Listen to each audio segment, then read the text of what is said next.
The late afternoon sun hammered down on Fort Braxton like an anvil against steel, its merciless rays creating shimmering heat waves that danced above the sprawling military complex in North Carolina's unforgiving August humidity.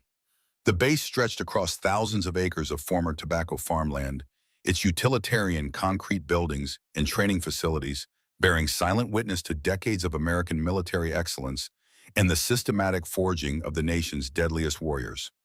Established during World War II as a training ground for airborne divisions, Fort Braxton had evolved into something far more sophisticated and lethal.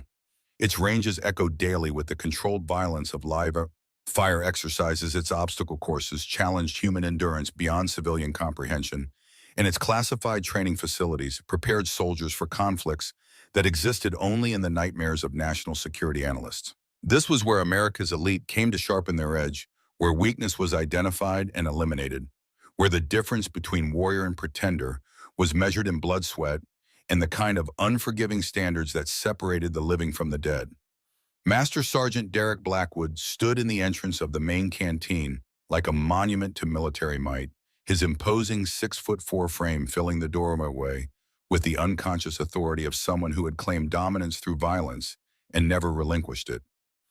At 32, Derek had carved his identity from the raw material of childhood abandonment and rejection, transforming trauma into the kind of aggressive leadership that his superiors mistook for strength and his subordinates feared with religious devotion. The psychological profile would have fascinated a competent therapist if Derek had possessed the self-awareness to seek professional help for wounds that festered beneath layers of muscle and military discipline.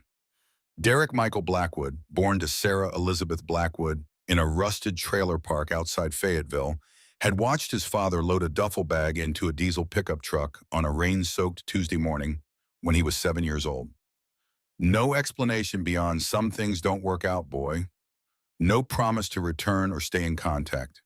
Just the sound of that diesel engine fading into the distance while a 7-year-old pressed his face against a water-stained window and begged a God he barely understood to bring his daddy home.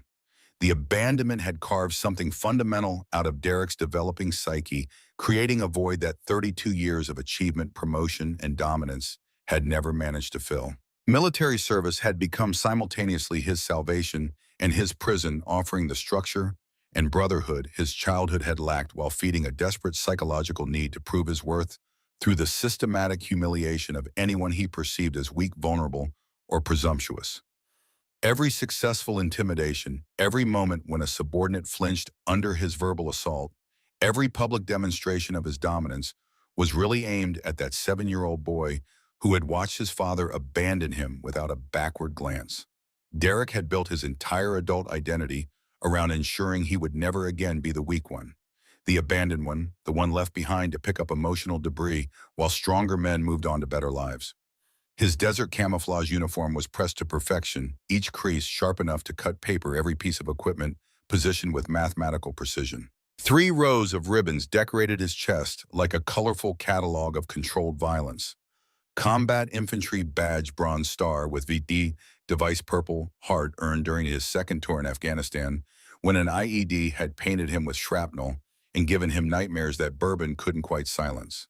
His muscular physique spoke of countless hours in the base gym, each repetition a futile attempt to exorcise demons that whispered he would never be strong enough, respected enough, feared enough to guarantee that no one would ever walk away from him again.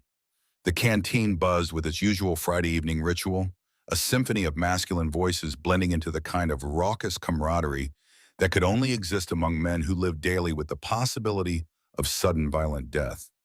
200 soldiers in various stages of relaxation filled the utilitarian space, their desert camouflage uniforms creating a visual tapestry of American military might temporarily at rest. Conversations flowed like alcohol between scarred tables where warriors unwound from another week of preparation for conflicts that might erupt tomorrow or never come at all. The architectural aesthetic was purely functional.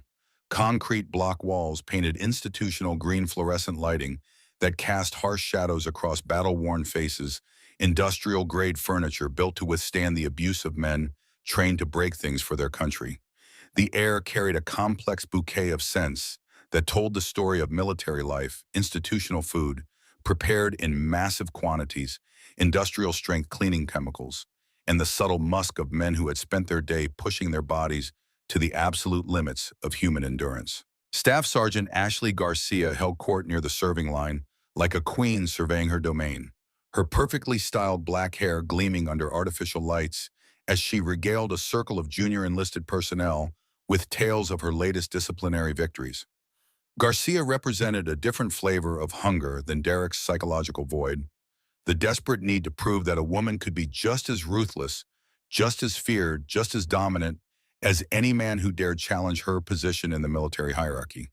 Her rise through the ranks had been built on the systematic destruction of anyone she perceived as competition, particularly other women who might threaten her status as Fort Braxton's undisputed queen bee.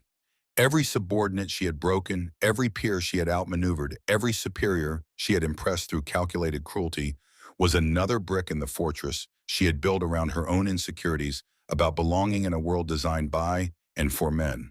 Corporal Blake Miller dominated his customary corner table, his massive frame hunched over a tactical manual, while squad mates peppered him with questions about weapons modifications and combat applications.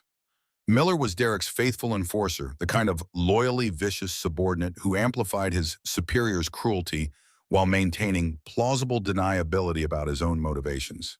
6'2" and built like a concrete mixer, Miller's face bore the granite hardness that came from years of inflicting violence on behalf of people who preferred to keep their hands clean.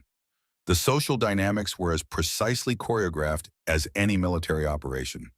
Junior enlisted personnel clustered around senior NCOs like satellites orbiting planets, seeking wisdom, protection, and the kind of mentorship that could mean the difference between promotion and stagnation. Conversations floated along established hierarchical channels, respect flowing upward while knowledge and protection flowed down in carefully measured quantities.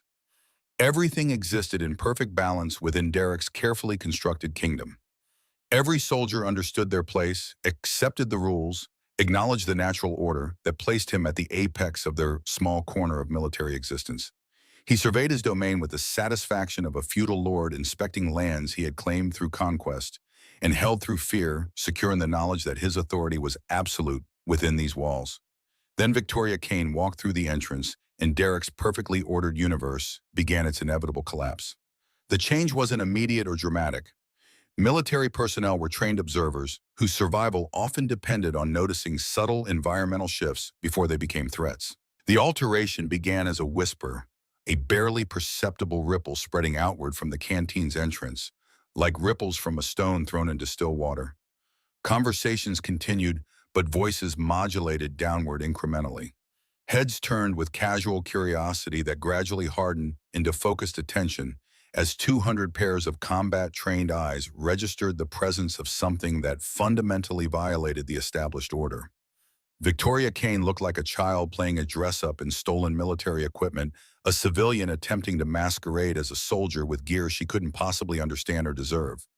At 25, she barely reached 5'4", even in regulation combat boots, her delicate frame completely overwhelmed by an oversized uniform jacket that hung from her shoulders like a tent, designed for someone twice her size.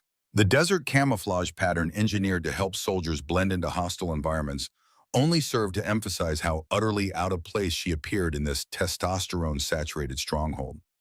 Long blonde hair escaped from what should have been a regulation bun, golden strands framing features so delicate they seemed crafted by an artist specializing in porcelain dolls rather than forged by the harsh realities of military life. Her skin possessed an almost luminous quality, unmarked by the scars, weathering, and accumulated damage that marked genuine warriors. Blue eyes dominated her face with an almost cartoonish largeness, their color so vivid it seemed artificially enhanced, lacking entirely the hard edge that came from witnessing violence and death. She stood frozen in the entrance like a deer paralyzed by oncoming headlights, clutching a set of papers in hands that trembled visibly with each shallow breath. The documents rustled with nervous energy, creating a soft, papery whisper that somehow carried across the suddenly quiet canteen like a confession of weakness. Her civilian clothes were clearly visible beneath the military jacket, a fitted gray t-shirt and dark pants that emphasized both her small stature and her obvious non-military status. Everything about Victoria screamed outsider pretender, someone who had wandered into a world where she had no business existing. She was softness in a place that worshipped hardness, vulnerability in an environment that demanded strength, civilian privilege attempting to masquerade as warrior competence. To Derek's trauma-conditioned psyche, she represented everything his father's abandonment had taught him to despise and everything his military career had trained him to destroy. Derek felt something primal and vicious stir in his chest as he observed her obvious distress, predatory instincts recognizing wounded prey from across a crowded room. Here was weakness, incarnate vulnerability, made manifest in his carefully controlled domain. Every defense mechanism that had carried him through 32 years of emotional survival suddenly focused on this single target like a laser-guided munition seeking its designated mark. She embodied everything his abandonment trauma had conditioned him to hate: softness without strength, privilege without sacrifice, vulnerability without consequence. She was the living representation of everyone who had ever made him feel small, powerless, invisible, inadequate. The psychological need to destroy that apparent weakness to prove his superiority over this obvious fraud rose in his throat like bile mixed with 30 years of accumulated rage. But Derek possessed the showman's instinct that marked truly dangerous leaders. Years of military command had taught him the theatrical value of public humiliation, the importance of making every lesson memorable for maximum impact on subordinates who needed to understand the consequences of presumption. This moment required careful orchestration to achieve optimal psychological effect on both the primary target and the secondary audience. In the shadowy corner booth near the emergency exit, Captain Ryan Cross sat motionless behind a 3-day-old copy of USA Today, his newspaper positioned to provide optimal observation angles while maintaining operational cover. Cross represented an entirely different species of predator from Derek Blackwood's emotional savagery. Where Derek's aggression stemmed from psychological damage and personal need, Cross operated with the clinical detachment of someone who killed for money and strategic advantage. At 41, Cross had spent the last 15 years working for Shadow Protocol, an organization that existed in the spaces between official government agencies, selling intelligence to the highest bidder without regard for national loyalty or moral consideration. His weathered face bore the kind of forgettable features that made him invisible in crowds, perfect for surveillance work that required blending into backgrounds, while cataloging information that could be monetized later. Shadow Protocol had been tracking whispers about deep cover operatives for months, rumors of agents so deeply embedded that their true identities were compartmentalized at classification levels that made most military intelligence look like elementary school show and tell. The organization's leadership had developed an almost paranoid obsession with identifying and neutralizing these phantom operators before they could compromise ongoing, lucrative contracts with hostile foreign governments. Cross's fingers moved with practiced invisibility beneath the table, activating recording devices concealed throughout his civilian clothes while simultaneously transmitting coded signals to handlers who operated in shadows deeper than official government acknowledgement. If this woman represented what Shadow Protocol suspected, her presence at Fort Braxton constituted either an incredible intelligence opportunity or an existential threat to operations worth hundreds of millions in black market weapons sales and classified information trading. His trained eyes cataloged every detail of Victoria's appearance and behavior, noting subtle inconsistencies that civilian observers would miss entirely. The way she held herself despite apparent fear, the systematic manner in which her gaze swept the room, the precise positioning of her feet despite obvious nervousness, all suggested training that contradicted her helpless civilian presentation. Well, well, Derek's voice cut through the canteen's ambient noise like a serrated blade drawn across steel, each word carefully modulated for maximum psychological impact. What do we have here? The effect was immediate and total.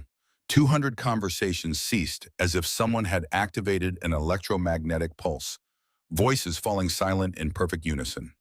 The only remaining sounds were mechanical, the industrial hum of air conditioning systems struggling against August humidity and the soft electronic chirps of phones being activated by soldiers whose entertainment radar had suddenly spiked into the red zone. Derek began his approach toward Victoria with the measured pace of an apex predator who had cornered wounded prey and felt no need to rush the inevitable kill. Each step struck the concrete floor with metronomic precision, his combat boots creating an ominous drumbeat that echoed through the Beitan's sudden silence like a funeral march designed to announce impending doom. Military uniforms are just costumes for kids playing dress-up now, huh? The words carried Derek's signature brand of calculated cruelty, honed through years of practice into a weapon capable of inflicting maximum psychological damage with surgical precision. Victoria remained frozen in the face of his advance, her papers rustling more violently as trembling increased throughout her small frame. The flush in her cheeks deepened from embarrassment to something approaching genuine panic as she became the unwilling focal point for every predatory instinct in the testosterone-charged room. Her gaze dropped toward the floor in what appeared to be shame shoulders, hunching forward in a posture of submission that only encouraged the gathering pack of human wolves. Seriously, Derek continued, his voice rising incrementally to ensure every soldier in the expansive canteen could hear his words with crystal clarity. Who authorized this pathetic little fashion show? This is Fort Braxton, a United States military installation where real soldiers prepare for real combat, not some community theater where civilian wannabes get to play army for their social media followers. The laughter erupted, harsh and immediate, 200 voices joining in a symphony of masculine cruelty that transformed casual mockery into something approaching mob violence. The sound bounced off concrete walls and steel fixtures, creating an echo chamber of humiliation that amplified the psychological assault beyond what any individual could generate alone. Phones materialized in hands with predatory speed, their cameras focusing on what promised to be premium social media content worthy of viral distribution. Derek's audience pressed closer with pack instincts, forming an impromptu coliseum that trapped Victoria at its center, while providing optimal viewing angles for the systematic destruction about to unfold. Ashley Garcia sensed opportunity in the shifting social dynamics and moved to insert herself into the entertainment with calculated precision. She approached with the fluid grace of someone who had built her entire professional identity around being the most intimidating woman in any room. Every aspect of her presentation designed to emphasize the catastrophic gap between professional competence and amateur pretension. Garcia's uniform represented military perfection made manifest. Each crease pressed to razor sharpness, every piece of equipment positioned with mathematical precision, insignia aligned with the kind of obsessive attention to detail that separated true professionals from pretenders. Her makeup was subtle but flawless, designed to enhance natural features while maintaining strict regulation compliance. She embodied everything Victoria appeared not to be: competent, professional, legitimately dangerous, deserving of respect. Oh my God! Garcia's voice carried the perfect blend of theatrical concern and predatory satisfaction as she began circling Victoria with shark-like precision. Sweetie, are you completely lost? The costume party is probably happening at the community center downtown, not on a federal military installation where actual soldiers are trying to accomplish important national security work. Her words triggered another wave of cruel laughter, phones continuing their electronic documentation of what everyone assumed would become legendary base folklore within hours. The psychological assault followed established patterns, methodical and practiced, designed to strip away dignity, layer by systematic layer, until nothing remained but public humiliation and the kind of lasting emotional trauma that would ensure the victim never attempted such presumptuous behavior again. Victoria's response emerged in a voice barely above a whisper, so soft and uncertain that soldiers pressed closer like hyenas drawn to the scent of weakness. I have orders to report here. Derek's laugh exploded across the canteen like breaking glass, sharp enough to draw blood and cold enough to freeze marrow. Orders from who exactly? Your mommy? Your high school drama teacher? Did you download some official-looking paperwork from a military roleplay website? He gestured broadly toward his audience with theatrical flair, worthy of a circus ringmaster. Every movement calculated to reinforce his dominance while encouraging subordinates to join in the systematic destruction of someone they collectively perceived as weak, presumptuous, and deserving of whatever punishment was about to unfold. Look at this spectacle, people, Derek declared with the satisfied tone of someone performing a valuable public service. We've got ourselves a confused little princess wearing stolen military equipment and thinking she can waltz into Fort Braxton like she owns the place. What's next? Are we going to let children play with fighter jets because they saw Top Gun? The mockery should have been devastating to any normal civilian caught in such circumstances. The combination of public humiliation, aggressive questioning, hostile crowd dynamics, and systematic psychological assault would typically send even the most confident imposter fleeing in tears and lasting trauma. But Victoria simply stood there, absorbing each verbal blow with an unnatural stillness that only the most observant would recognize as something other than paralyzing terror. What the jeering crowd couldn't perceive was how Victoria's eyes moved in controlled sweeps across the room, automatically cataloging exits, counting personnel, assessing threat levels, and identifying potential weapons with the unconscious precision of someone whose survival had once depended entirely on such environmental awareness. Her feet, despite apparent trembling, had shifted into a balanced stance that would allow rapid movement in any direction while maintaining optimal defensive positioning. Her breathing remained steady and controlled, despite the obvious stress following patterns that spoke of training designed to maintain optimal performance under extreme psychological pressure. Even her trembling hands, which everyone interpreted as fear, maintained a grip on her papers that suggested muscle memory developed through countless hours of weapons handling under adverse conditions. Corporal Blake Miller decided the entertainment required escalation to maintain audience engagement and demonstrate his loyalty to Derek's leadership. His massive frame unfolded from the corner table with predatory deliberation arms that looked capable of crushing concrete, moving with surprising fluidity as he approached the expanding crowd. Miller's granite features bore the kind of hardness that came from years of inflicting violence on behalf of people who preferred to keep their hands clean while enjoying the benefits of his brutality. "Hey there, princess," Miller called out with casual authority that brooked no argument from anyone he perceived as inferior. "Since you're claiming to have legitimate military orders and wearing our uniform like you deserve it, you should at least be able to demonstrate some basic familiarity with soldier skills. You do know fundamental drill commands, right?" The challenge hung in the air, like cordite smoke from discharged weapons, its implications crystal clear to every person crowded into the increasingly hostile canteen. Miller expected hesitation, confusion, stammering attempts at explanation, maybe even tears from someone who had obviously never received genuine military training beyond what Hollywood movies might provide. What he received instead made him take an involuntary step backward as his certainty cracked like ice under pressure. "Yes, Corporal," Victoria replied, her voice suddenly crisp and clear, cutting through ambient noise with startling authority that belonged in command centers rather than amateur performances. She snapped to attention with movements so precise and perfectly executed that the cruel laughter began faltering among watching soldiers like engines running out of fuel. Her entire posture transformed from cowering civilian to textbook military bearing, in the space between heartbeats, every muscle aligning with parade ground precision that belonged in training manuals rather than casual imitation. The transformation was subtle but unmistakable to anyone who understood authentic military bearing.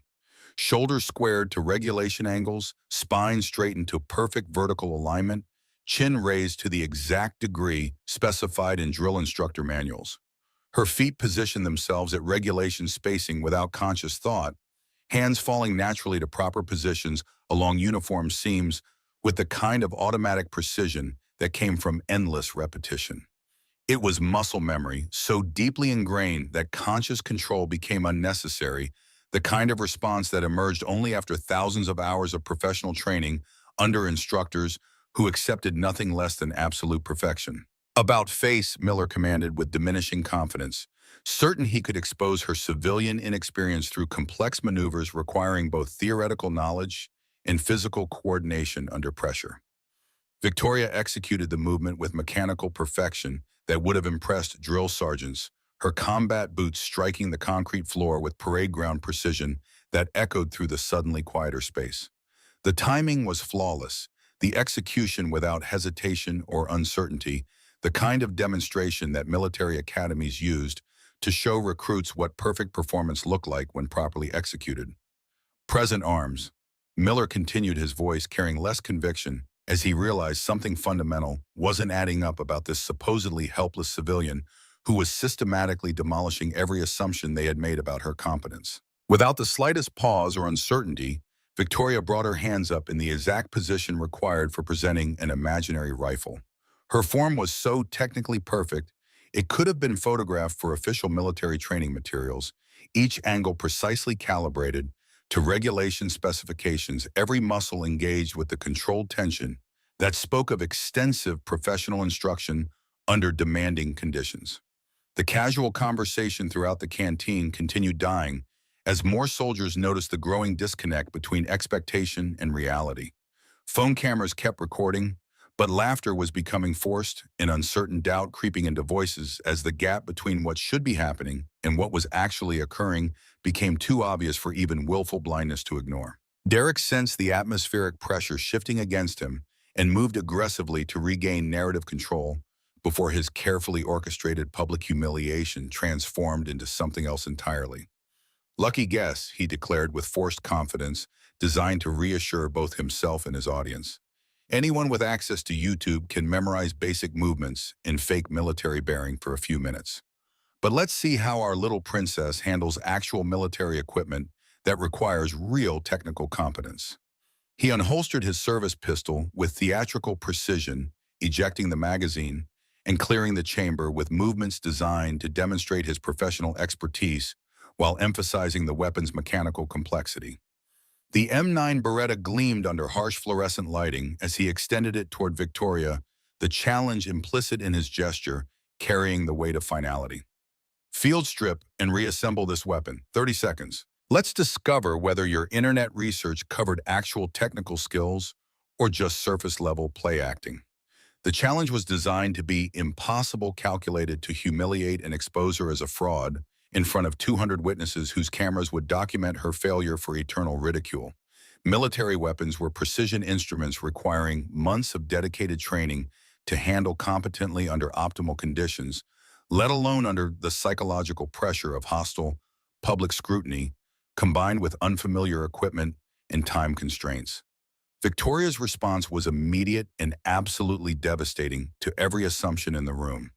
Her hands moved with liquid precision that belonged in slow-motion instructional videos, each motion economical and purposeful, as the weapon disassembled in her grasp with mechanical poetry. Spring barrel slide frame, every component separated with surgical accuracy and arranged in systematic order on the nearby table with the kind of organizational precision that spoke of extensive professional experience under combat conditions.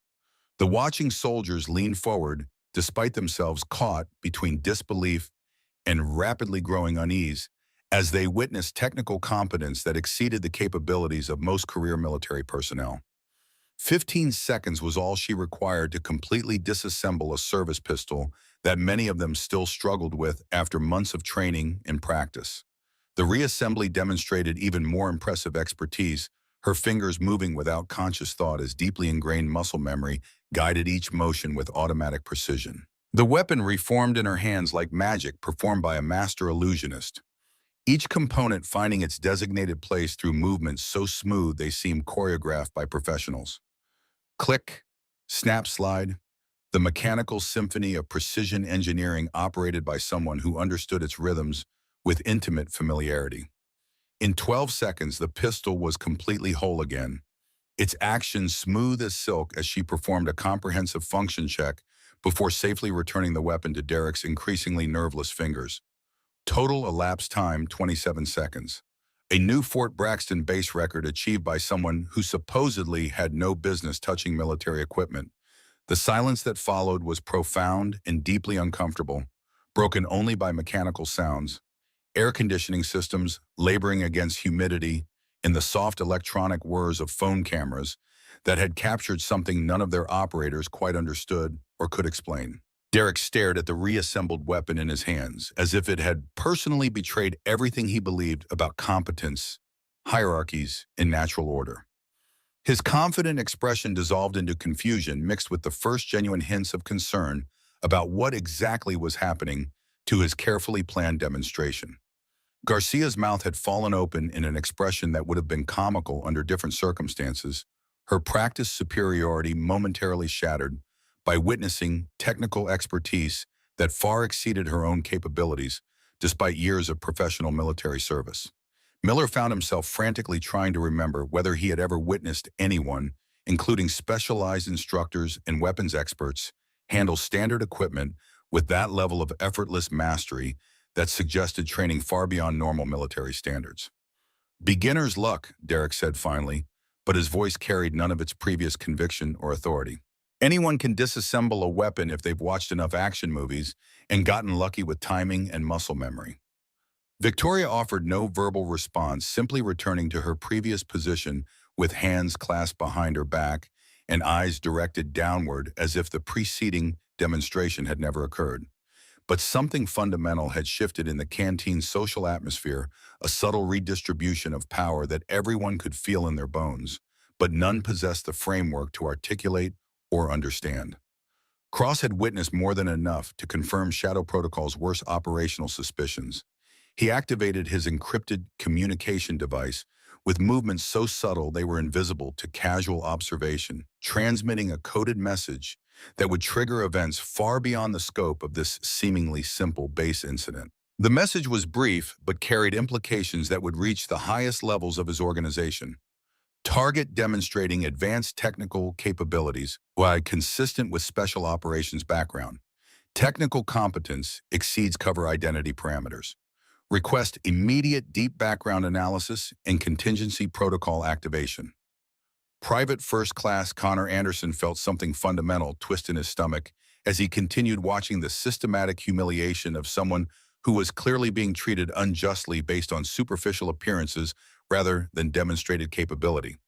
At 19, Anderson retained the kind of moral clarity that extended military service hadn't yet ground down into cynical acceptance of institutional cruelty as normal operating procedure. Unlike most of his peers who had learned to keep their heads down and avoid drawing attention from predatory superiors, Anderson came from a family where character mattered more than status, where his grandfather's stories of Marine Corps honor during the Pacific Campaign had instilled values that transcended rank hierarchy and personal safety considerations.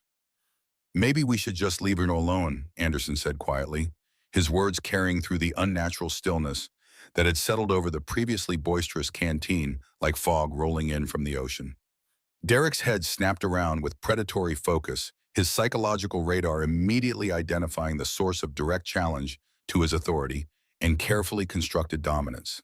His damaged psyche couldn't tolerate any questioning of his judgment, particularly from subordinates who dared show compassion for designated victims. What was that private? Derek's voice carried the kind of barely controlled menace that had intimidated dozens of soldiers over his career, a tone that promised severe consequences for anyone foolish enough to continue challenging his leadership decisions. "I said maybe we should leave her alone, Sergeant," Anderson repeated with growing conviction, his voice gaining strength despite fear coursing through his nervous system like electrical current. "She's not bothering anyone, and she's obviously competent enough to be here based on what we just witnessed." The confrontation represented everything Derek's trauma-damaged psychology couldn't process or tolerate: direct questioning of his authority by a subordinate who dared prioritize compassion over hierarchy. In Derek's zero-sum worldview, any kindness shown to Victoria constituted a personal attack on his position and a direct threat to the carefully constructed social order that gave his existence meaning and purpose. "Private Anderson." Derek's voice dropped to barely above a whisper, but it carried the kind of promised violence that made several nearby soldiers take unconscious steps away from the brewing confrontation. "Since you seem so concerned about our uninvited guest's emotional well-being, perhaps you'd like to volunteer for whatever special treatment she has coming next." But Connor Anderson was his grandfather's grandson, raised on stories of Marines who had died defending principles more important than personal safety or career advancement. When he looked at Victoria and saw someone who needed defending against institutional bullying, those inherited family values overcame military conditioning designed to suppress individual moral judgment. "Yes, Sergeant," Anderson replied with steady voice despite terror flooding his system, "if that's what honor and decency require." For just a moment that seemed to stretch into eternity, Victoria's eyes lifted to meet Anderson's gaze across the crowded canteen, and he glimpsed something there that made his breath catch in his throat. Not gratitude or relief as he expected, but ancient recognition, as if she had witnessed this exact scenario play out countless times across different contexts, and knew with mathematical precision exactly how it would end. The canteen had grown unnaturally quiet now. Friday evening relaxation completely replaced by tense anticipation that precedes violence.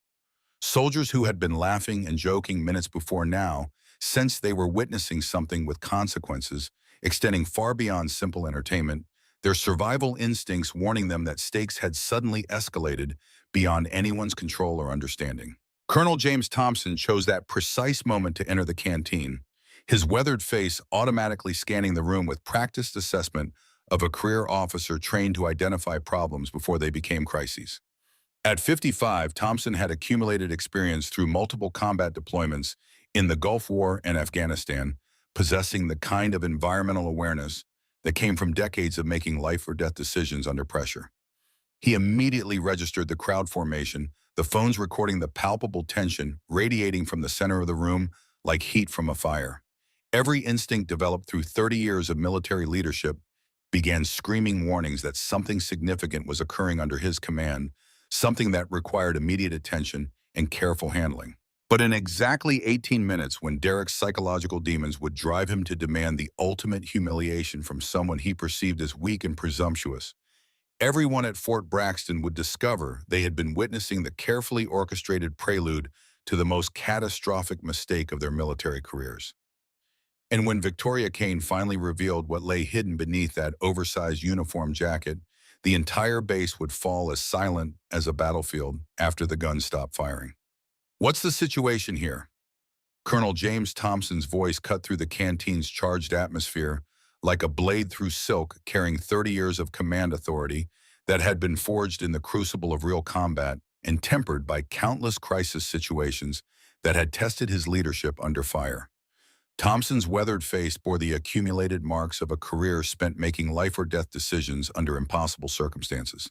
Deep lines around his eyes spoke of sleepless nights during deployment, stress fractures in his psyche from watching young soldiers die under his command, and the kind of bone-deep weariness that came from bearing responsibility for other men's lives across multiple combat theaters.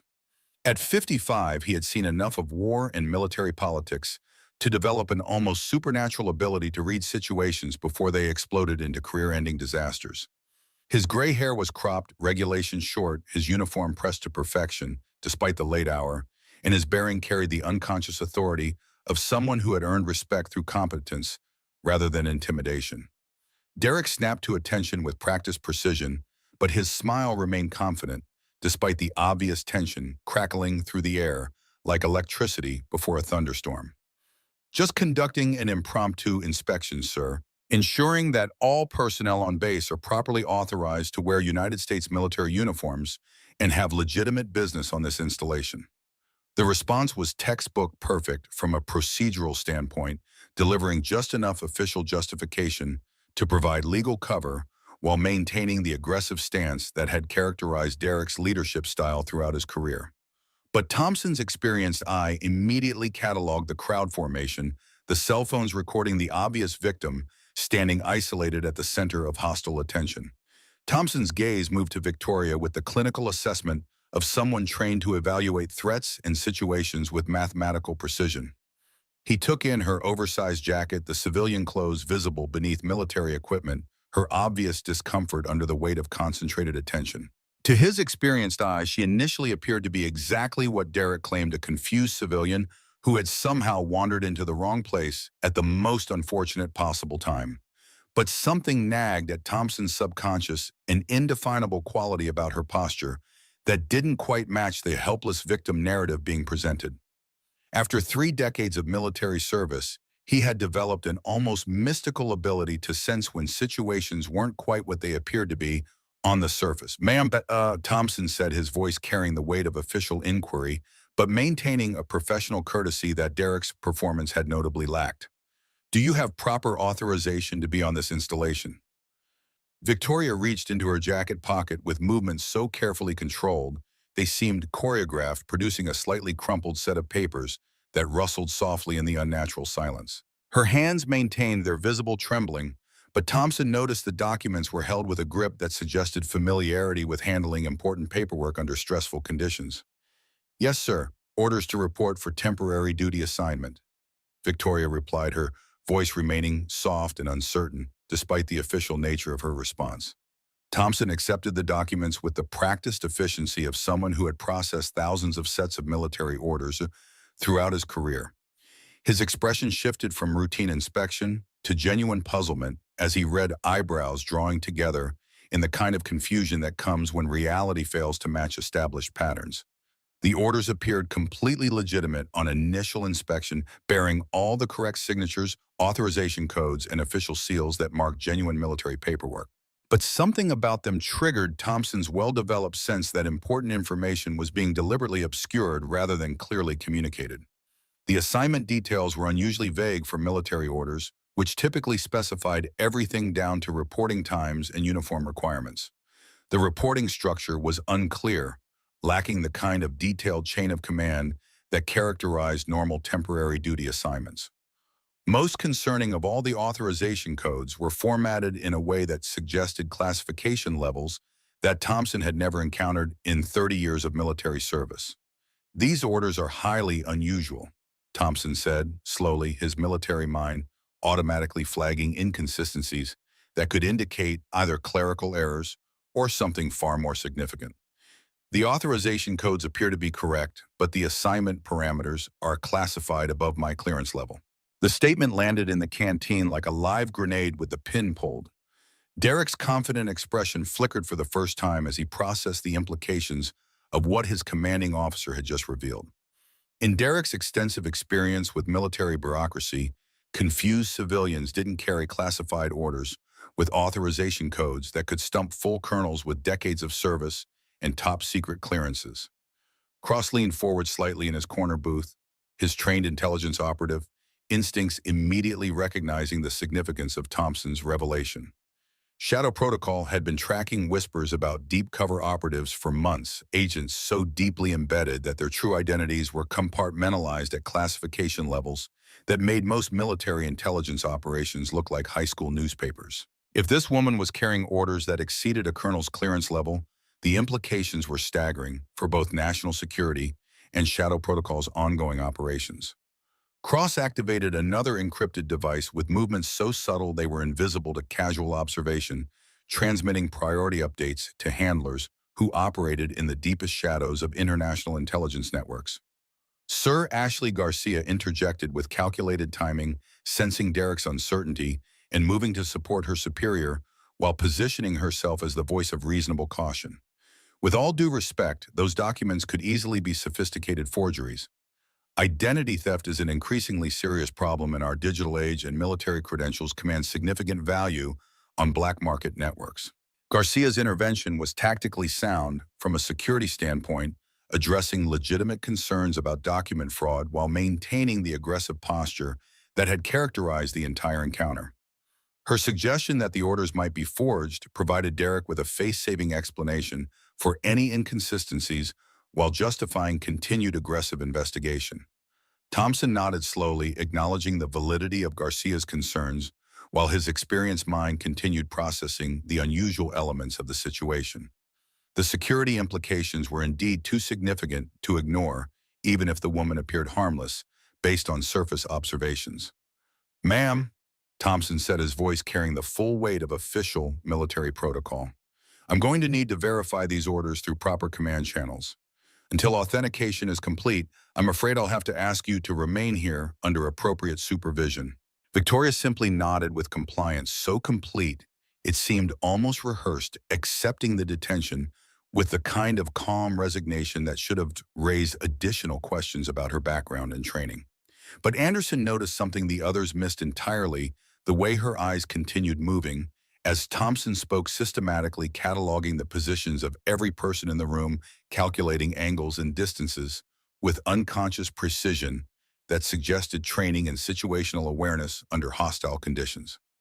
"In the meantime," Derek said with renewed confidence as he sensed an opportunity to regain narrative control of the situation, "perhaps our uninvited guest wouldn't mind demonstrating some additional military competencies to help us verify her claimed credentials." His voice carried a dangerous edge that spoke of escalation rather than genuine verification. the tone of someone who had decided that subtlety was no longer necessary for achieving his psychological objectives. Derek's damaged psyche required complete dominance over anyone he perceived as weak or presumptuous, and Victoria's unexpected weapons competence had only intensified his need to prove his superiority through systematic humiliation. Corporal Miller stepped forward with predatory enthusiasm, producing his own sidearm while gesturing toward a secured weapons locker that contained training equipment. How about we escalate to more complex weapon systems? The M4 carbine represents a significantly more sophisticated challenge than basic pistol handling. Miller retrieved a standard-issue M4 from the training locker, the assault rifle gleaming under fluorescent lights, as he performed an elaborate inspection designed to emphasize the weapon's complexity and his own expertise. The carbine was familiar equipment to every soldier in the room, but its multiple subsystems and intricate field stripping procedures required extensive training to master under optimal conditions. 18 seconds, Derek announced with theatrical precision, consulting his watch, while addressing the growing audience with the confidence of someone delivering an impossible challenge. That's the current base record for complete disassembly and reassembly. Think you can beat Master Sergeant Rodriguez's time, Princess? The challenge was mathematically impossible for anyone without extensive professional training. Even experienced soldiers rarely achieved times below 22 seconds, and the current base record belonged to an instructor with 15 years of specialized weapons experience.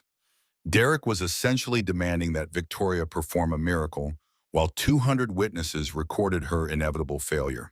Victoria approached the weapon table with measured steps that carried no trace of the hesitation or uncertainty that should characterize someone facing unfamiliar equipment.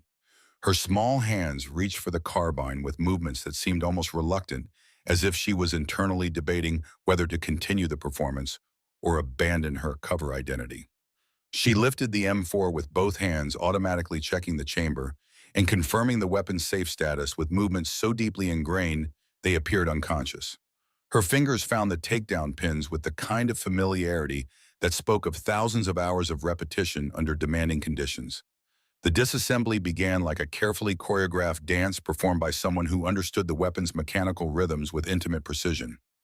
Upper receivers separated from lower with a soft click that echoed through the silent canteen.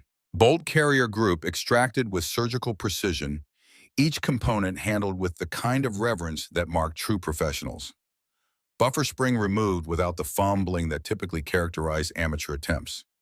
Each component was placed on the table in perfect order, with systematic organization that spoke of training conducted under combat conditions where efficiency could mean the difference between life and death. The disassembly flowed like poetry, written in steel and precision engineering, Victoria's hands moving with fluid certainty that belonged in instructor demonstration videos. The watching crowd grew increasingly quiet as they realized they were witnessing something that transcended normal expectations. Phones continued recording, but the cruel laughter was completely absent, now replaced by the kind of uncomfortable silence that comes when fundamental assumptions about reality begin crumbling under the weight of contradictory evidence. 8 seconds for complete disassembly of a weapon system that typically required twice that time for experienced soldiers. The reassembly demonstrated even more impressive mastery of technical skills that shouldn't exist in someone with civilian background. Components flowed together as if magnetized, each part finding its designated position without hesitation or adjustment. Victoria's hands moved with the kind of automatic precision that spoke of muscle memory developed through intensive professional training under high-stress conditions. The final takedown pins snapped home with sounds like closing doors, and Victoria stepped back from a fully assembled weapon that gleamed with mechanical perfection under the harsh lighting. Her movements throughout the demonstration had carried the kind of clinical efficiency that belonged in military academies rather than amateur performances.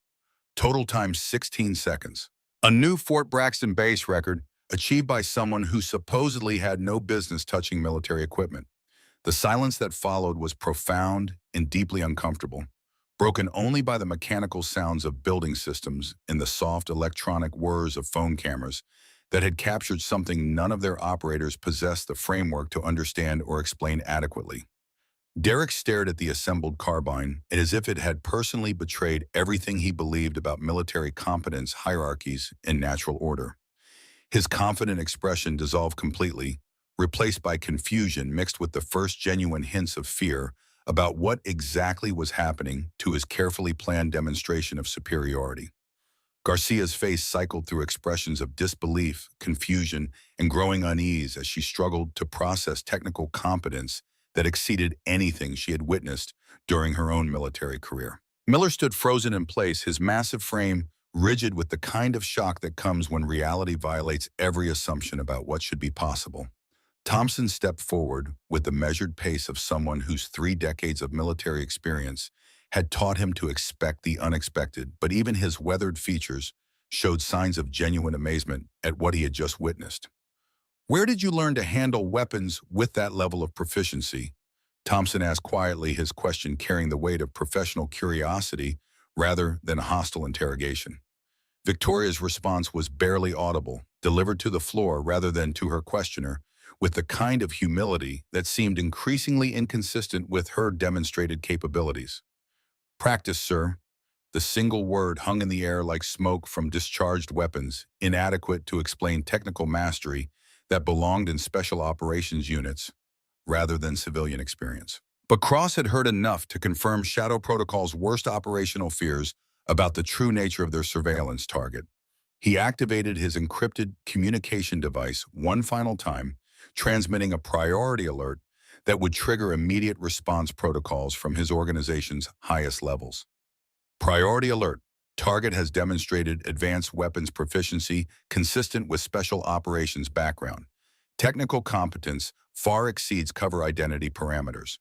Request immediate background analysis and extraction protocols. The response arrived within seconds, its brevity carrying implications that made Cross's blood run cold. Understood. Maintain surveillance. Do not engage until identity is confirmed through alternative channels.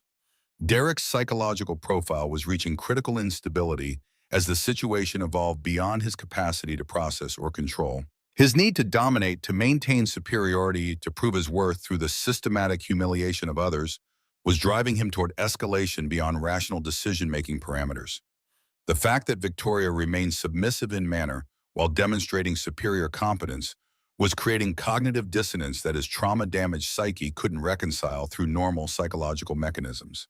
His abandoned child's need to never again be the weak one was warring with mounting evidence that he had chosen the wrong target for his dominance displays.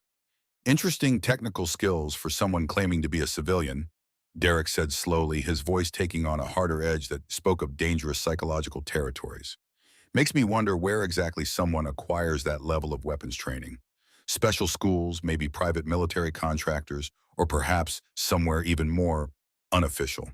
The implications were clear to everyone in the room, and Thompson felt his concern levels escalating beyond routine-based security issues.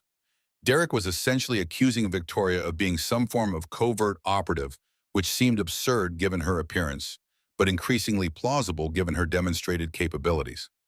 Sergeant, Thompson warned with the kind of authority that had commanded respect in multiple combat theaters, "You're heading into territory that requires more than speculation and personal suspicion."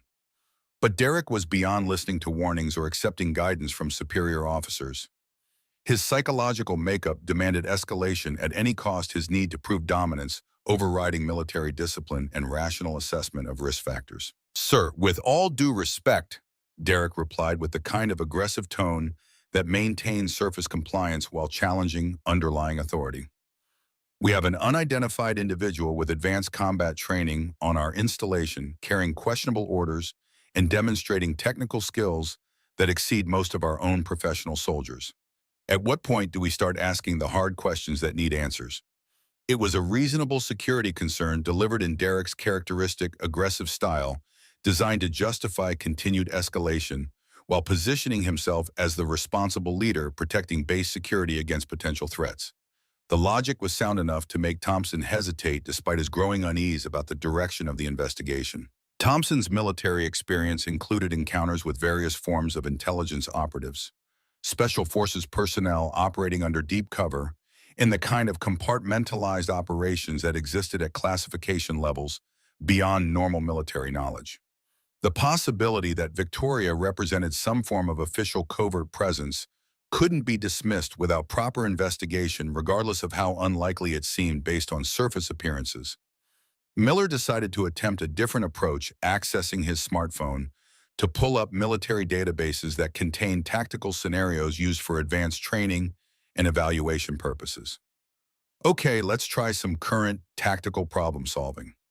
You're pinned down by sniper fire from an elevated position approximately 400 meters away. Your squad is taking casualties and requires immediate extraction. Standard communication equipment has been compromised. How do you respond?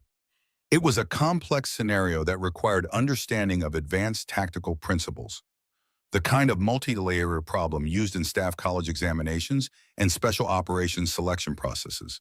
The question demanded knowledge of terrain analysis, enemy capabilities, assessment, resource management, and tactical movement principles that belonged in military academies rather than civilian experience. Victoria studied Miller's phone screen for exactly 15 seconds, her eyes moving in systematic patterns that suggested she was processing information according to established analytical protocols rather than attempting to guess correct answers through civilian logic. Identify sniper position through muzzle flash analysis and trajectory calculation. Victoria began, her voice gaining strength and authority with each technical detail. Deploy smoke grenades for immediate concealment while moving casualties to hard cover behind natural terrain features. Establish suppressive fire with squad automatic weapons to fix the sniper in current position and prevent relocation to more advantageous firing angles. Her response demonstrated the kind of systematic, tactical thinking that belonged in advanced infantry schools rather than amateur guesswork. But she was just getting started with an analysis that would systematically demolish any remaining assumptions about her civilian status. Simultaneously call for counter-sniper support or close air support, depending on available assets and current rules of engagement. If neither option is immediately available, coordinate flanking maneuver using available terrain masking while maintaining base of fire to prevent enemy withdrawal. Primary approach route would utilize this depression for concealment with alternate extraction point established here for emergency withdrawal if the primary assault fails. The tactical analysis was textbook perfect, delivered with casual confidence that spoke of someone who had faced similar scenarios under actual combat conditions rather than theoretical study. Miller found himself nodding along despite his confusion, recognizing sound tactical principles, even as he wondered where a supposed civilian could have acquired such advanced knowledge. But Victoria wasn't finished demonstrating the depth of her apparent expertise. If enemy position proves too well fortified for direct assault, establish observation posts to maintain surveillance while calling for indirect fire support. Mark target with laser designation if available, or use traditional grid coordinates with appropriate danger close protocols to protect friendly personnel within blast radius. Victoria paused to adjust what appeared to be a fitness tracking device on her wrist, the ruggedized smartwatch gleaming under fluorescent lighting as she manipulated controls with practiced familiarity. The device was clearly more sophisticated than standard civilian fitness equipment, featuring military-grade construction and advanced sensor technology that suggested specialized applications beyond basic health monitoring. The watch integrated GPS navigation capabilities with water resistance, rated for extreme environments, advanced biometric sensors that tracked stress levels and recovery patterns following high-intensity activities. It was the kind of cutting-edge technology that military professionals relied on for optimal performance monitoring during demanding operations in hostile territories. Thompson found himself studying the tactical analysis with professional interest, recognizing sophisticated military thinking that belonged in advanced planning sessions rather than civilian speculation. This wasn't someone who had learned basic tactics from internet research or action movies. This was someone who understood combat principles at a level that required extensive professional training and real-world application. Where exactly did you learn tactical movement and assault planning? Thompson asked with genuine curiosity rather than hostile interrogation, his question carrying the weight of professional interest from someone who recognized competence when he witnessed it. Victoria's answer remained consistent with her previous responses, delivered with the same quiet humility that seemed increasingly incongruous with her demonstrated expertise. Practice, sir. But the single word now carried entirely different implications in the context of everything they had witnessed. What kind of practice produced this level of tactical competence? What kind of training created knowledge that exceeded the capabilities of career military personnel? What kind of background allowed someone to discuss combat scenarios with the casual expertise of special operations veterans? Cross received another encrypted message that confirmed his organization's worst fears about the true nature of their surveillance target. The preliminary background analysis had uncovered fragments of information buried in classified databases that shouldn't have been accessible to Shadow Protocol's network penetration capabilities. The message was brief but carried implications that would reshape their entire operational approach. Target identified through partial facial recognition match.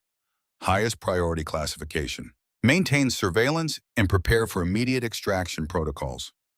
Do not engage under any circumstances until full identity confirmation is received. Shadow Protocol didn't issue highest priority designations casually. They were reserved for individuals who posed existential threats to ongoing operations worth hundreds of millions in black market contracts. If Victoria Kane represented what the organization suspected, her presence at Fort Braxton wasn't coincidental civilian confusion, but something far more dangerous to their continued existence. Garcia decided to attempt a different angle of investigation, retrieving a comprehensive first aid kit from behind the serving counter, with movements that suggested she was grasping for something that might restore normal hierarchical relationships where she and her colleagues maintained superiority over obvious inferiors. Let's try field medicine, Garcia suggested with forced confidence, pulling out medical equipment that represented standard military trauma care supplies. Any legitimate soldier should demonstrate competency in basic life-saving procedures. Garcia selected a complex trauma scenario from her mental catalog of medical emergencies, the kind of high-stress situation that would challenge even trained medics operating under optimal conditions. Her selection was designed to expose civilian ignorance while demonstrating her own superior knowledge of military medical protocols. Soldier takes multiple shrapnel wounds to the thigh, severing the femoral artery and causing massive hemorrhaging, Garcia announced with clinical precision designed to emphasize the scenario's severity. Patient is conscious, but losing blood at a rate that will result in death within 3 minutes. Standard medical equipment is available, but evacuation is impossible due to ongoing enemy contact. What are your immediate actions? It was a brutal scenario that required not just theoretical medical knowledge, but the kind of calm precision that came from witnessing real combat wounds and making life or death decisions under extreme pressure. Garcia expected hesitation, maybe even visible revulsion from someone who was supposedly a civilian with no exposure to military trauma medicine. Instead, Victoria moved with the fluid efficiency of an emergency room surgeon operating under combat conditions. Her hands immediately located the appropriate pressure points with anatomical precision that spoke of extensive medical training under demanding circumstances.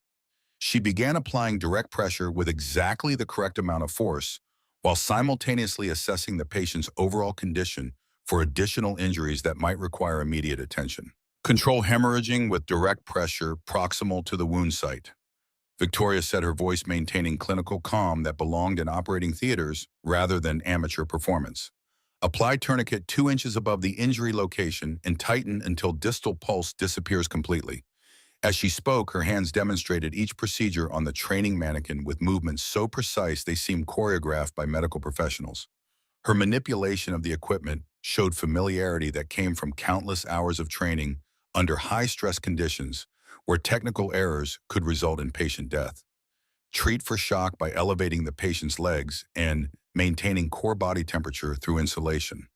Establish IV access for fluid replacement therapy and administer appropriate pain management while monitoring vital signs for deterioration. Prepare patient for emergency evacuation as soon as tactical situation permits movement. Victoria completed the medical demonstration with clinical efficiency that would have impressed trauma surgeons, her movements flowing from one procedure to the next with the kind of systematic organization that marked true medical professionals operating under combat conditions. Time to pulse cessation 45 seconds, Victoria added, checking her sophisticated watch with the kind of precision that belonged in hospital emergency departments. Patient stabilized and prepared for immediate transport to higher-level medical facility. The performance was flawless, executed with technical competence that would have impressed military medics with years of field experience treating actual combat casualties.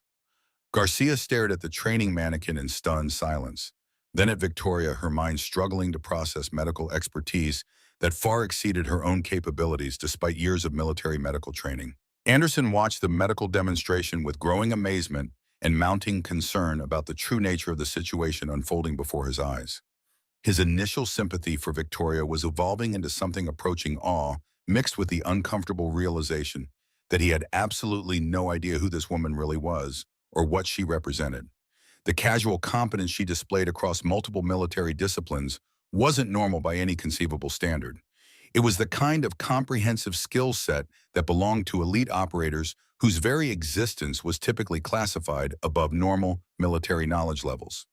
Derek sensed the entire situation slipping beyond his control as evidence mounted that Victoria possessed capabilities that exceeded anything in his experience or understanding.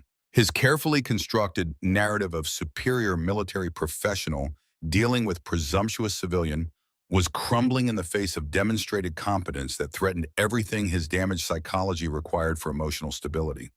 But rather than acknowledging the obvious implications or accepting that he might have misjudged the situation, Derek's psychological profile demanded escalation to maintain his sense of dominance and control. If he couldn't prove Victoria was incompetent through technical challenges, he would prove she was dangerous through more aggressive investigation methods. Fascinating skills for someone claiming civilian status. Derek said, his voice taking on the harder edge that marked dangerous psychological territory. Makes me wonder about the kind of specialized training that produces this level of tactical and medical competence. Private military contractors, perhaps, or maybe something even more unofficial.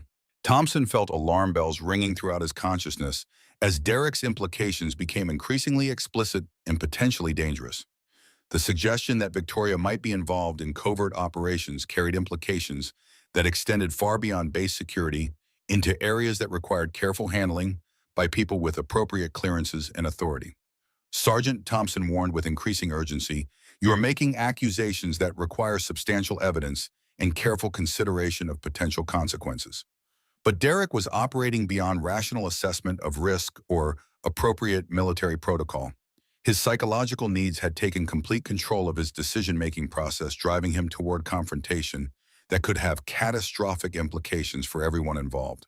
"Sir," Derek replied with aggressive confidence that masked growing desperation, "we have an unidentified individual demonstrating advanced combat training, carrying classified orders, and displaying technical competence that suggests professional military background far beyond normal parameters.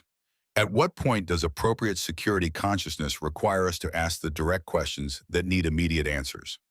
The logic was superficially reasonable, but Thompson's experience recognized the difference between legitimate security concerns and personal psychological needs driving dangerous escalation. Derek's body language, tone of voice, and increasingly aggressive suggestions indicated someone whose judgment was being compromised by factors that had nothing to do with actual security requirements. But before Thompson could intervene with appropriate command authority, Derek made the decision that would transform the entire encounter from routine base incident into something that would reshape Fort Braxton's command structure and reverberate through military intelligence networks across multiple continents. "I think it's time for a comprehensive inspection," Derek declared with the tone of someone who had reached a point of no return. "Complete strip search procedures to ensure our guest isn't carrying anything that might represent a security threat to base personnel or operations." The words hit the canteen like a physical explosion, 200 conversations stopping instantaneously as every soldier in the room processed the implications of what Derek had just suggested. Thompson's face darkened with anger as he realized the situation had escalated beyond acceptable military conduct into territory that could destroy careers and trigger investigations that reached the highest levels of command. Sergeant Blackwood, Thompson's voice carried the kind of command authority that had been forged in combat and tempered by decades of leadership under impossible circumstances. "You are completely out of line and in direct violation of appropriate military protocol." But Derek was beyond accepting guidance or acknowledging superior authority. His psychological profile had reached critical instability, driving him toward actions that served his emotional needs rather than legitimate military requirements or basic human decency. "Am I really out of line, sir?" Derek replied with the kind of aggressive challenge that constituted direct insubordination. "We have an unidentified individual with advanced combat capabilities, questionable credentials, and demonstrated technical expertise that suggests training far beyond civilian parameters. At what point does appropriate security protocol override social considerations?" Garcia stepped forward with calculated timing, sensing an opportunity to support Derek's escalation while positioning herself as the voice of reasonable female authority in a situation that required delicate handling. "I could conduct the inspection, sir," Garcia offered with false concern that barely concealed malicious anticipation. "Maintain appropriate professional standards while ensuring thorough examination for potential security threats." The suggestion was made with surface reasonableness, but Thompson's experienced eye recognized the predatory satisfaction in Garcia's expression. She wasn't offering professional assistance.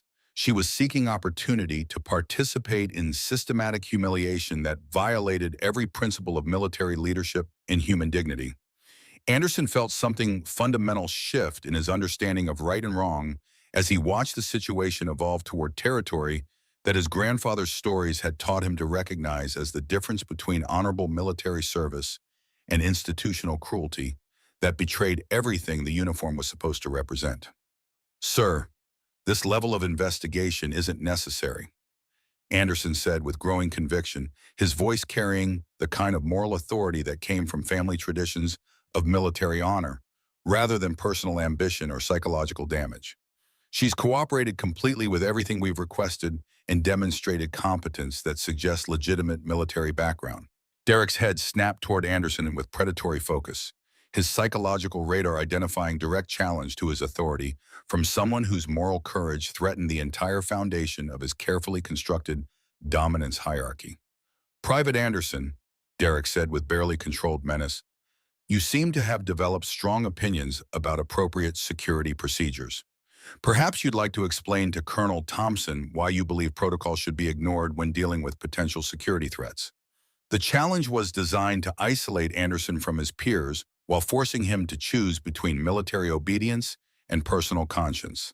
Derek's damaged psychology required absolute compliance from subordinates, and any display of independent moral judgment constituted an existential threat to his authority structure. But Connor Anderson was his grandfather's grandson, raised on stories of Marines who had chosen death over dishonor when faced with impossible choices between following orders and maintaining personal integrity.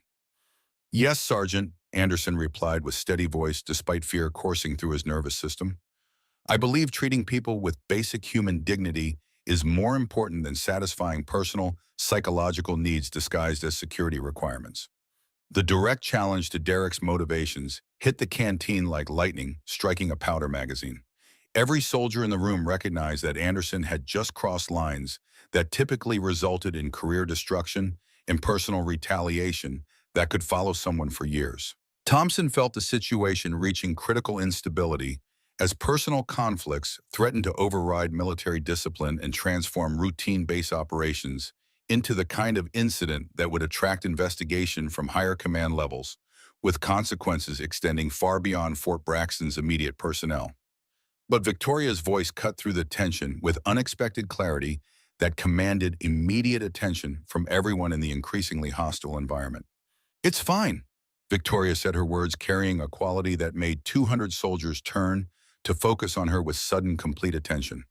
The statement was delivered with such calm acceptance that it seemed to echo in the sudden silence, but something in Victoria's tone suggested this compliance wasn't defeat or surrender.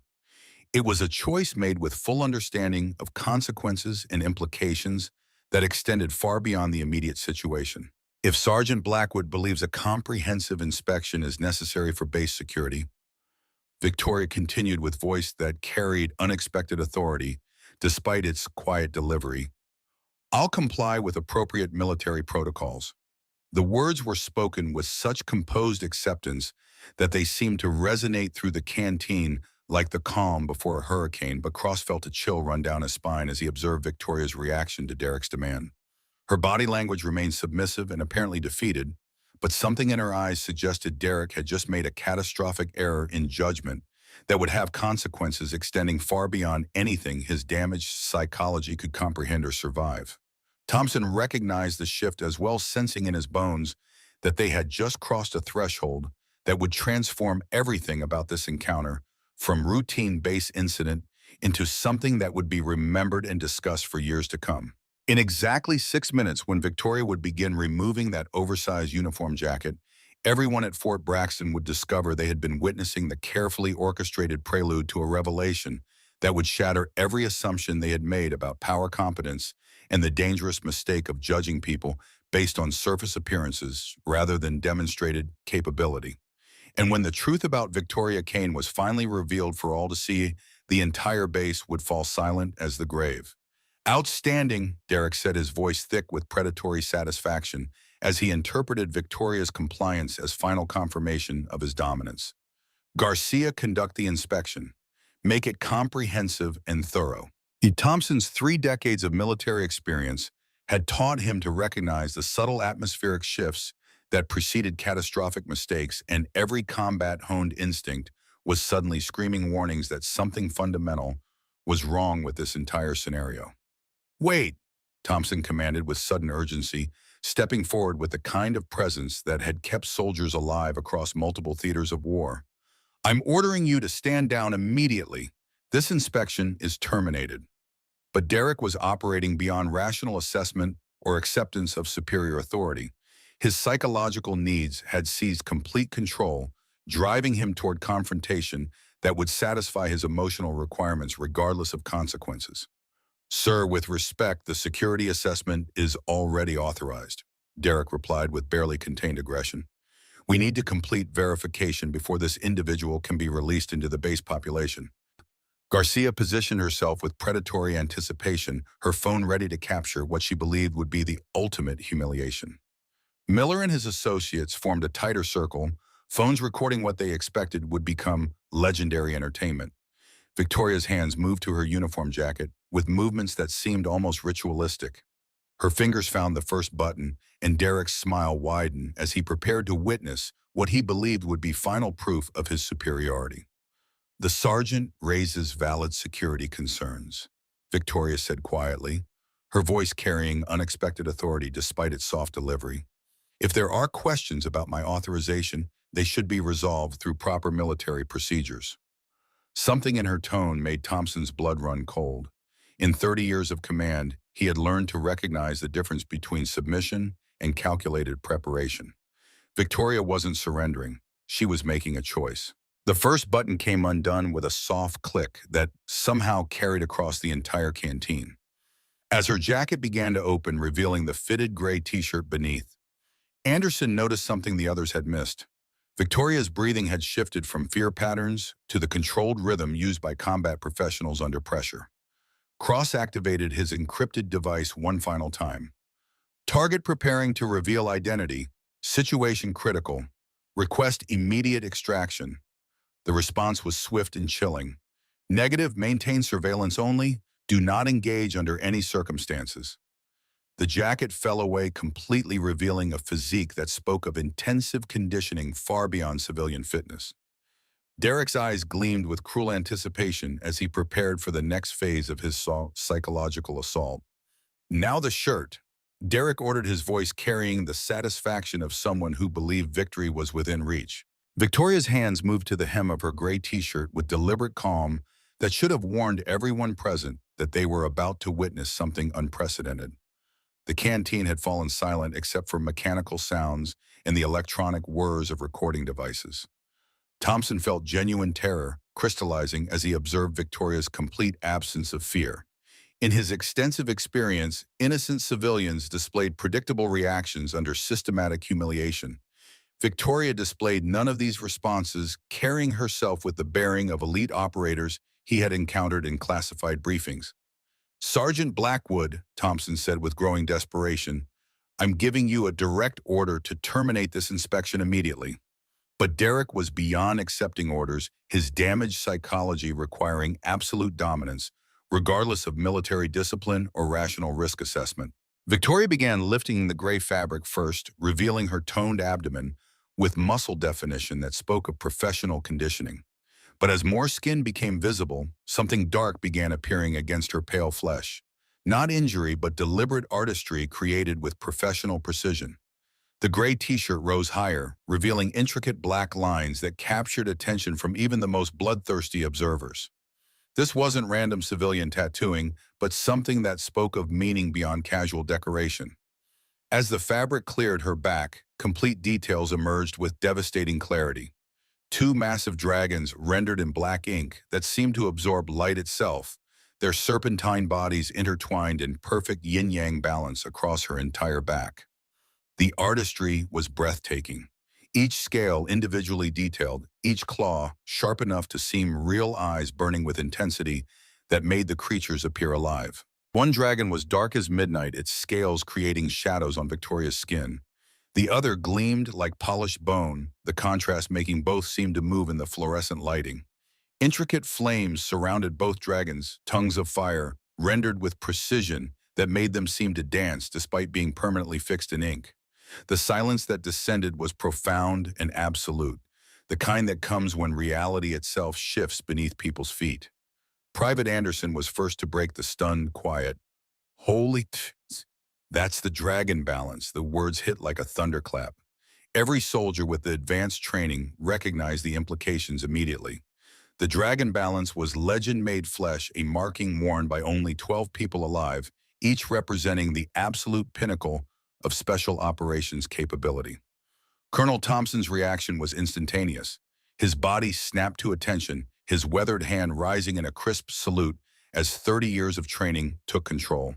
Lieutenant Victoria Kane, call sign Ghost Dragon, United States Navy SEAL Team 6. The formal identification detonated in the canteen like an artillery round.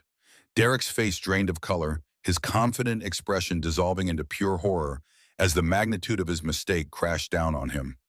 Garcia's phone slipped from nerveless fingers, clattering to the floor as she realized she had been recording the humiliation of one of the most elite operators in military history. Miller staggered backward, his massive frame rigid with shock. Throughout the canteen, soldiers who had been laughing minutes before stood frozen as cruel entertainment transformed into dawning realization of what they had witnessed. The dragon balance, someone whispered with religious awe. Only 12 people alive have that marking. Ghost Dragon, another voice breathed with recognition.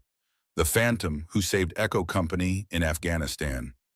The recognition spread like wildfire. Victoria Kane wasn't just any special operator. She was living legend, someone whose service record included classified operations that had shaped international conflicts. The woman they had been systematically humiliating was someone whose very existence was classified beyond their comprehension. Derek's psychological breakdown was complete in public. His hands shook as the weight of his actions destroyed everything he had built over 15 years of military service. He had ordered a Navy SEAL Team 6 operator to strip, had humiliated someone whose capabilities existed in the deepest shadows of national security. That's impossible, Derek stammered, his voice cracking. She can't be. Look at her. But looking at Victoria now, everything about the past hours made devastating sense. The perfect weapons handling, the advanced tactical knowledge, the medical expertise, the complete calm under pressure. It all pointed to exactly what she was, one of the most elite warriors in human history. Garcia struggled to retrieve her phone, hands shaking as she realized the legal implications. Filming a classified operator without authorization was a federal offense that could destroy her life completely. Thompson maintained his salute, despite the case, his professional composure absolute. Ma'am, I apologize for the circumstances of this revelation. If I had known your identity, this would have been handled with appropriate protocols. At ease, Colonel, Victoria replied, her voice now carrying unmistakable command authority. You couldn't have known. Operational security required maintaining cover until circumstances necessitated revelation. She lowered her shirt with calm precision, covering the tattoo, but leaving its significance burned into every witness's memory. My orders were to conduct comprehensive assessment of base security protocols and personnel behavior under deep cover. Victoria continued with clinical precision. Sergeant Blackwood's conduct over the past 4 months has provided extensive data about systemic cultural problems requiring immediate correction. The implications were staggering. This hadn't been mistaken identity or accidental humiliation. Victoria had been present intentionally conducting classified assessment that had tested every person on base for months. Every insult Derek had delivered, every cruel laugh, every moment of systematic abuse had been documented by someone whose recommendations could reshape military careers. Derek's knees buckled as the full scope became clear. His career, his reputation, his future, all destroyed by his own psychological need to dominate those he perceived as vulnerable. Miller found his voice, though it emerged as barely more than a croak. "Ma'am, we didn't know. If we had realized," Victoria's response cut through desperate apologies with surgical precision. Would it have mattered should basic human respect be conditional on someone's rank or capacity for retaliation? Should military professionals treat people differently based on whether they believe there will be consequences? The questions hung unanswered because everyone understood the truth they revealed. Their behavior had exposed exactly who they were when they thought they could act without accountability. Cross had reached the exit during the revelation chaos, transmitting one final message: identity confirmed, Ghost Dragon operational and aware of surveillance. Recommend immediate abort. The response carried implications that froze his blood. All operations suspended. Extract immediately. Do not engage. Shadow Protocol had learned their 3-month surveillance operation had been compromised from the beginning. They hadn't been hunting Victoria, she had been hunting them. But as Cross disappeared into darkness beyond the perimeter, alarms began sounding throughout Fort Braxton. Red emergency lighting bathed the canteen as lockdown protocols activated automatically. Security alert. Thompson's radio crackled with urgent reports. Multiple breach attempts at perimeter checkpoints. Unknown hostiles attempting infiltration. Victoria's expression hardened as she processed the tactical situation with lightning speed. Shadow Protocol is moving to eliminate witnesses, she announced with cold authority. Colonel, I need you to implement immediate lockdown. No one enters or leaves without Pentagon-level authorization. Thompson's training kicked in automatically as he recognized the shift from disciplinary situation to active threat. All personnel, this is Code Red lockdown. Secure positions and await further orders. But the lights suddenly cut out, plunging the canteen into darkness, broken only by emergency illumination.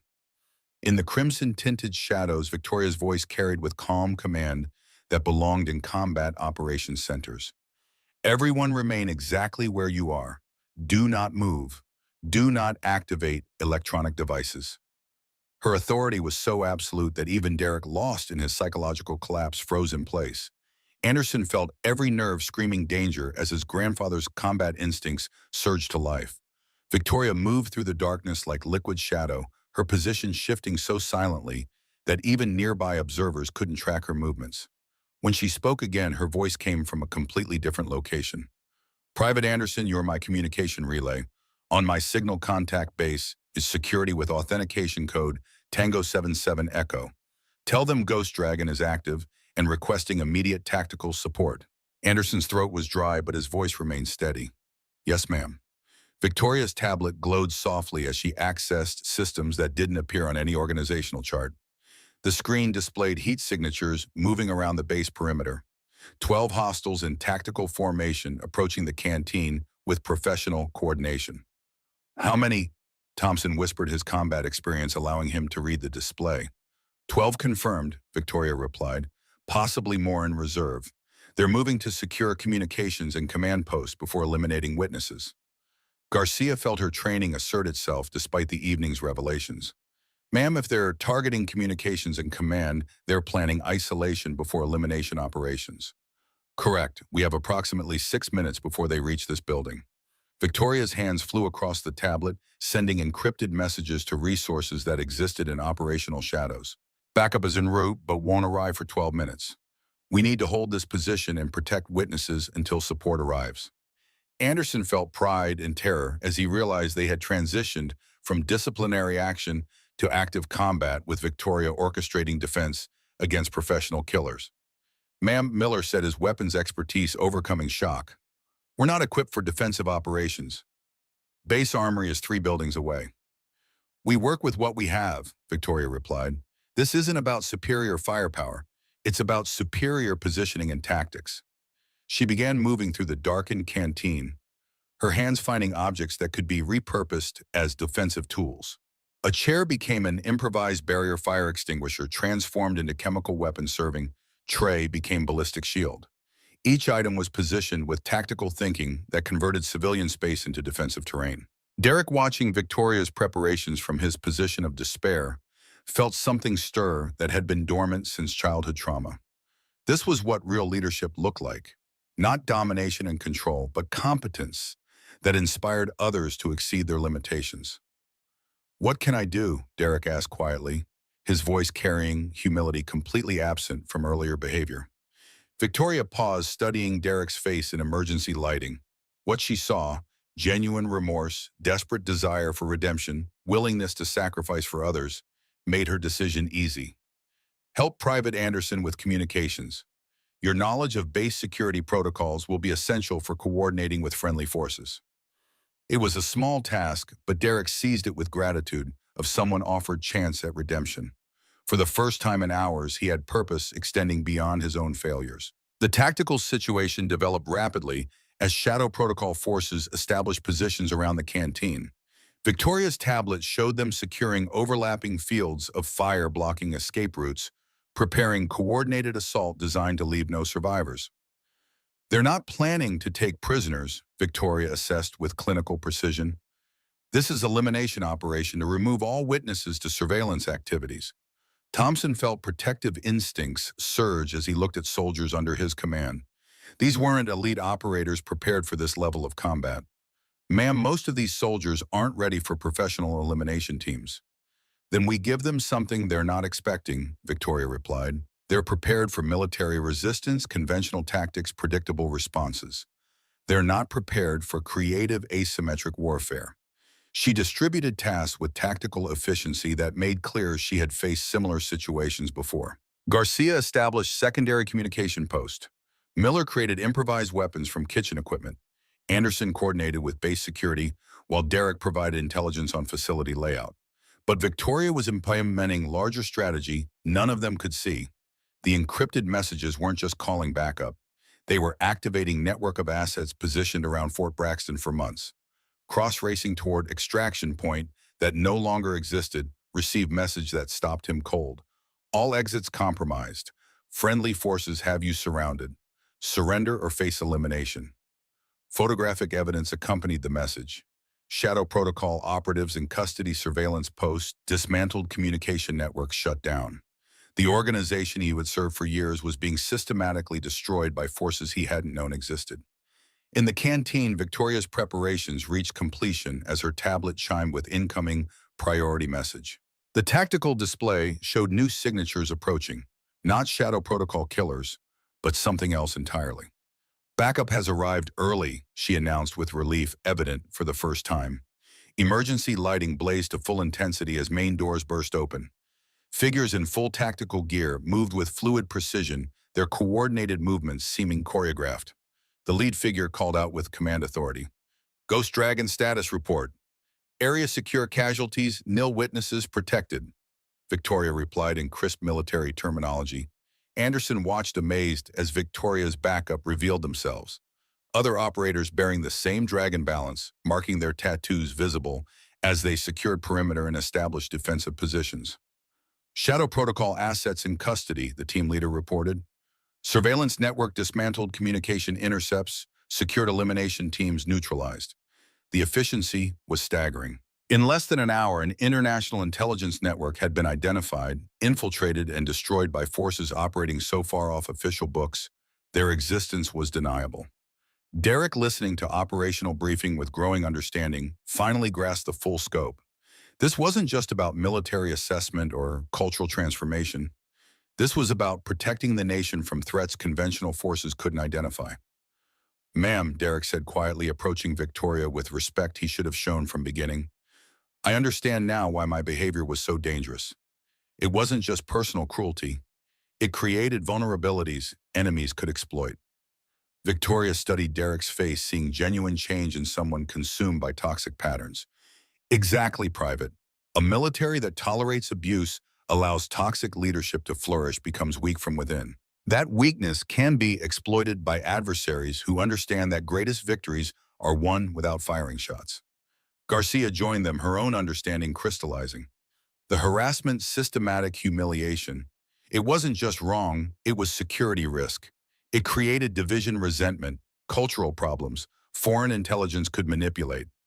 Every person who feels powerless, believes the system is rigged against them, becomes potential asset for hostile forces, Victoria confirmed. Shadow Protocol recruited sources from military personnel who felt abandoned by leadership, believed they had been treated unfairly by system they swore to serve. Anderson felt pieces clicking together. That's why the assessment was so important, not just identifying bad leaders, but potential security risks before they could be exploited. And identifying good leaders, Victoria added, her gaze moving to Anderson with approval. People who will stand up for what's right, protect others, understand that true strength comes from service rather than domination. As tactical teams completed security sweep and began processing evidence from compromised surveillance network, Victoria turned attention to immediate consequences of the evening's events. Sergeant Blackwood, Victoria said, her voice carrying authority of final judgment. Your behavior demonstrated serious leadership failures and psychological issues requiring immediate attention. However, your willingness to acknowledge these failures and seek redemption suggests potential for growth. Derek felt hope and terror warring as he waited for verdict that would determine his future. You will be reduced in rank to private and assigned to specialized counseling, addressing trauma and insecurity driving your behavior. You will also be enrolled in an intensive leadership development program that will either prepare you for future advancement or confirm your unsuitability for military service. It was a harsh sentence, but also opportunity. Derek accepted with gratitude of someone who had expected far worse. Staff Sergeant Garcia, your participation in systematic harassment and abuse of authority will result in formal reprimand and demotion. You will undergo training addressing toxic competitive behaviors that led to tonight's events. Garcia nodded acceptance, understanding she was receiving second chance. Many in her position wouldn't be offered. Corporal Miller, your technical competence is noted, but willingness to participate in harassment indicates failure of moral courage. You will receive counseling and additional training in ethical leadership. Private Anderson, Victoria said, her voice warming, your moral courage and willingness to intervene demonstrates exactly the kind of character this military needs. You are recommended for accelerated advancement and assignment to specialized leadership development programs. Anderson felt pride surge as he realized his decision to stand up had been validated and rewarded. Thompson, watching Victoria dispense justice with surgical precision, recognized he was witnessing something unprecedented. This wasn't just disciplinary action. It was masterclass in leadership development. As immediate crisis resolved and tactical teams completed operations, Victoria received encrypted communication that made her expression shift to concern. The message was brief but carried staggering implications. Ghost Dragon, priority tasking, Shadow Protocol elimination incomplete, high-value target escaped with classified intelligence, immediate deployment required. The personal stakes hidden beneath Victoria's professional demeanor became clear. This wasn't just about military assessment. It was about ongoing operations that required her expertise. Anderson, reading the message over her shoulder, felt blood run cold. Ma'am, you're being deployed immediately. Victoria's expression hardened into something that reminded everyone why she was one of the most feared operators in the world. Shadow Protocol's leadership escaped during the takedown. They have intelligence that could compromise ongoing operations worldwide. Thompson felt pieces of much larger puzzle clicking into place. This assessment, the surveillance operation, it was all part of something bigger. The military faces threats that don't wear uniforms or carry flags, Victoria confirmed. Cultural rot, toxic leadership, systematic abuse create vulnerabilities. Hostile forces exploit. The Dragon Balance program exists to identify and eliminate these threats before they compromise national security. As evening's events reached resolution, Victoria began transitioning from covert operative back to official military personnel. Encrypted devices disappeared into secure pouches, tactical gear was secured, and Dragon Balance tattoo was again hidden beneath gray t-shirt. But transformation she had catalyzed at Fort Braxton would continue long after her departure.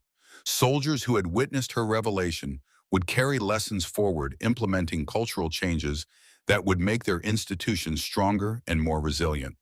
Derek approached Victoria as she prepared to leave, his demeanor completely transformed. "Ma'am, I know I don't deserve it, but I want to thank you for giving me chance to be better." Victoria studied his face, seeing genuine change in someone who had been consumed by toxic patterns. "Everyone deserves opportunity to grow, Private. The question is whether you'll take advantage of the chance you have been given." Garcia joined them, her own transformation evident. "Ma'am, the training protocols you mentioned, will we be involved in implementing them?" "If you prove worthy of the responsibility," Victoria replied. "Cultural change doesn't happen from top down. It happens when individuals at every level commit to being better than they were." Anderson felt compelled to ask the question nagging him all evening. "Ma'am, will we see you again? Will you be coming back to check our progress?" Victoria's smile was enigmatic as she shouldered her gear. "Dragon Balance operatives are everywhere, Private. We're watching, evaluating, ready to intervene when necessary. The question isn't whether you'll see us, it's whether you'll recognize us when you do." As Victoria walked toward the exit, her combat boots clicking against concrete with measured precision, Thompson called out one final question. "Ma'am, what should we tell people about what happened here tonight?" Victoria paused at threshold, looking back at the room full of soldiers whose lives had been fundamentally changed. "Tell them the truth, Colonel. Tell them that respect isn't conditional on rank or appearance.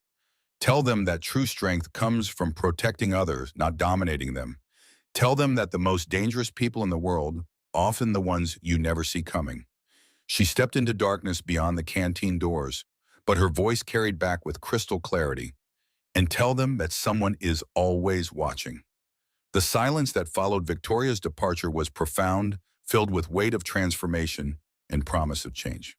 Derek, Garcia, Miller, and Anderson looked at each other with new understanding, each processing lessons about leadership, character, and true meaning of military service. Thompson felt responsibility of implementing Victoria's vision settling on his shoulders. The cultural transformation of Fort Braxton would begin immediately, guided by principles. Victoria had demonstrated that respect was universal, character mattered more than rank, and true leadership meant serving others rather than dominating them. As soldiers filed out in subdued silence, Anderson lingered to help clean up the chaos. But as he worked, he couldn't shake the feeling this was just the beginning. Victoria had spoken of a network of operatives, ongoing assessments, threats requiring constant vigilance. Somewhere in darkness beyond Fort Braxton, Victoria Kane was already moving toward her next mission, next assessment, next opportunity to identify and eliminate threats to everything she had sworn to protect. The ghost had revealed herself, delivered her message, and disappeared back into shadows where she belonged. The echoes of her presence would resonate through Fort Braxton for years to come, a reminder that true power didn't announce itself with noise and arrogance, but worked quietly in background, protecting and serving without recognition or reward. The Dragon Balance had been revealed, and the world was safer for it.